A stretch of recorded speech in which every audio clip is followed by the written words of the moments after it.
Hi, I'm Wendy. Do you like my hat? Yeah, I'm wearing it again. I really like it, but that's got nothing to do with today's Don't Stop Me Now mission. Now, it was called Don't Stop Me Now because one of the founding members of Rocket Lab, Scott Smith, recently passed away, and Queen was his favourite band. So in honour of him, they've called today's mission Don't Stop Me Now. I thought that was really cool, a really fitting tribute for him. Now, Australia's part in this mission, we're sending up the M2 Pathfinder. And try as I might, I really struggled to find any information on it. And I found something from an old 2018 press release regarding the M1 and the M2 Pathfinder missions. Now, we need to know a little bit about Australia's space history before we can launch into why they're doing these M1 and M2 Pathfinder missions. So Australia used to be one of the world leaders in space exploration and satellites and launches, and we had a variety of sites across Australia where we did our own launches from in conjunction with NASA, including being founding members of Intelsat and being the primary observatory from Parkes for the 1969 moon landing. And our last satellite was launched from our own soil in 1971. So what's happened in the intervening 50 years? Australia over the years, with successive governments, each government's either funded or defunded depending on what their budgetary constraints were. So there's never been any stability to hold an Australian Space Agency. That's been until 2018 when the Australian Space Agency was launched. Now, even today, our space exploration is still a little bit fractured, with today's launch being a conjunction between the Royal Australian Air Force and the University of New South Wales, Canberra. And what they have had to do is take baby steps and actually learn how to be experts in their own field. 50 years is a long time to not have this expertise. And so the M1 mission was in fact to launch a radio satellite, just a CubeSat, into space, find out how it works. They built it themselves. It was basically off the shelf, but they had to construct it, make sure it worked, make sure it met the technical specifications of the launching facility, get it up into space, work out how to operate it from down here. Now, what they learned was in fact a whole heap of things that they could then piggyback into the M2 mission, the M2 Pathfinder mission. And the M2 Pathfinder mission, it's actually really cool. It's got something called neomorphic technology. And so neomorphic is like a fly's eyes. And so it's able to observe a larger region from different aspects of its lenses. And so with Australia's coastline being 33,877 kilometres, something like that, or 22,500 miles, we need to be able to monitor our coastline. So we've got things like the Great Barrier Reef, we've got land masses such as Indonesia that are in close proximity. We have to be able to monitor our maritime borders. And so that's not just from a defence point of view, it's from an ecological point of view as well. Most of Australia is arid, and we rely a lot on agriculture, particularly in rural areas. So then we need to find a service that can launch our satellite. So I really take my hat off to Rocket Lab. They have designed a brand new rocket and they've called it Electron. Now, it's a two-stage rocket with a nose cone. And the nose cone actually has its own thrusters, so that when the first stage burns off, and that's oxygen and kerosene, using a Rutherford engine, or rather 9 Rutherford engines. Then we have stage 2, and that uses a modified Rutherford engine. And then once the fairings come off, then we're left with the nose cone. And the nose cone has a Curie engine. And the Curie engine uses a monopropellant. Now, I'm not an expert, I'm an enthusiast. So I'm learning this along with everybody else. So a monopropellant is basically a single propellant, and they used to use up until now hydrazine, but that was toxic to handle, it was toxic to the environment, and once it was burnt off, that was toxic as well. So really not overly good to continue to use hydrazine. So NASA developed a monopropellant called hydroxyl ammonium nitrate, or HAN. I'm just going to call it HAN. And they call it a green propellant, a green fuel. Now, on Rocket Lab's website, they talk about using a green fuel for the Curie engine. And just in what I could find, the only thing I could find was HAN as being the green propellant that they were going to be using. So that's an absolute bonus.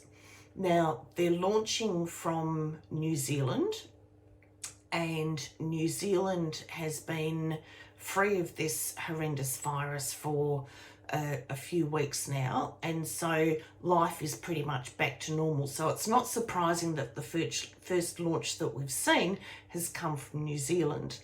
So without further ado, I'm going to leave you to watch the Don't Stop Me Now mission, and I'll see you when it's done.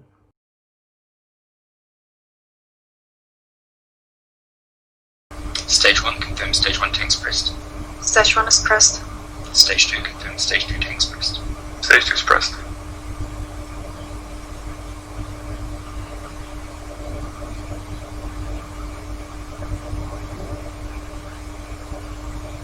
Engine purge active. Daily shortening.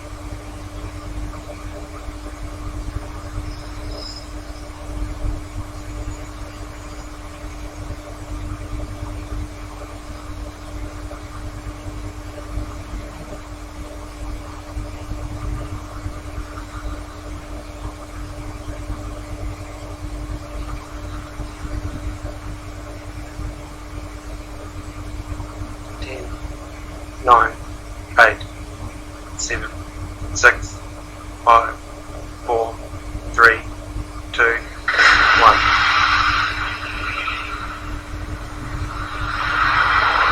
Vehicles get back.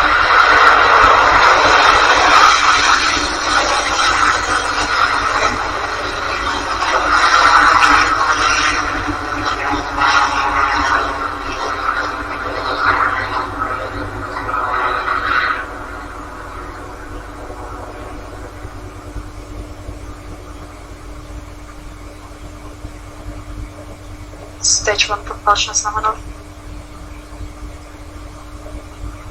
Vehicle is supersonic. Well, after a brief hiatus, Electron is back in the skies heading to orbit. At T plus 35 seconds into flight, we're coming up to one of the first milestones of any mission to space, passing max Q. This is the point at which Electron will experience the highest amount of aerodynamic force on its way to orbit. Let's listen into the call from Mission Control.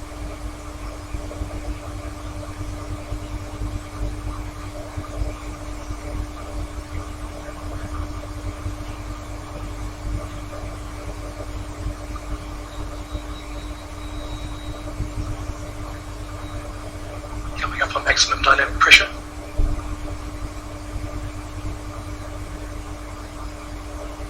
Pass through max Q. Stage 1 propulsion is holding nominal.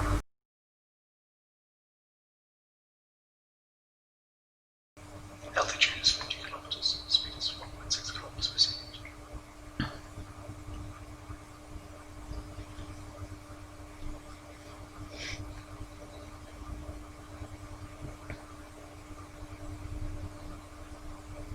Seconds to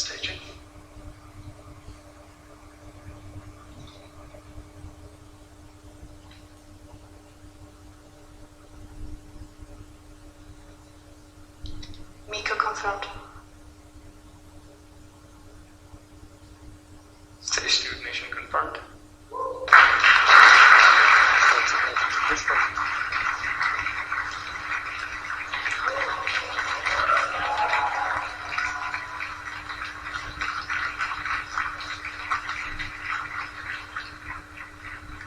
That's the call we're looking for. We've had successful MECO, clean separation of Electron's first stage. That was bloody exciting, wasn't it? I love a good launch. Now, what's even more exciting about this is that they've been able to make this rocket super light. Stage 2 is a graphite manufactured compound that they have 3D printed, and they've been able to make it so light because they're not using the standard pumps. They're using an electronically generated fuel pump. And that then means that it can be lighter, which means that the carbon compound or the graphite compound that they've made stage 2 from is more than adequate to carry the weight of stage 2. And this has all been engineered and designed by Rocket Labs. So I just wanted to show you the little bit of footage where they switch batteries, because our battery technology, we can fly to the moon for goodness sake, but we can't have a battery that lasts all the way in a rocket. So they actually had to switch batteries partway through, and then the engines for stage 2 cut off. So I'm assuming that the second battery that they switched to was generating the shutting down of the fuel pumps. So pretty exciting. Have a watch of this.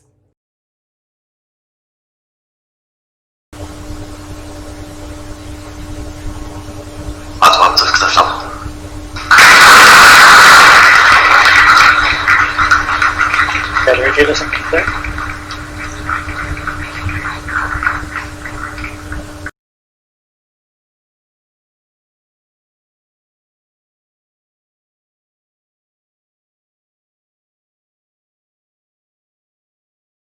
So that was a bit exciting, and I'm really looking forward to see what the Australian Space Agency has in store for us.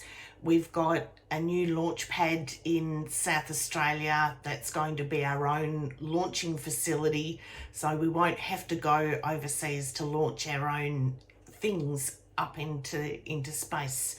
Now, the other thing that I'm a little bit excited about is it's on a page called spaceoz.com, and I'll put the link down in the description, but they're making their own home-based radio telescopes. Now, they've invited quite a number of people to develop teams and build their own radio telescopes. So once these teams have got them up and running, they're going to put the plans on their website so that you can build your own radio telescope and get images from the Milky Way and planets and star systems.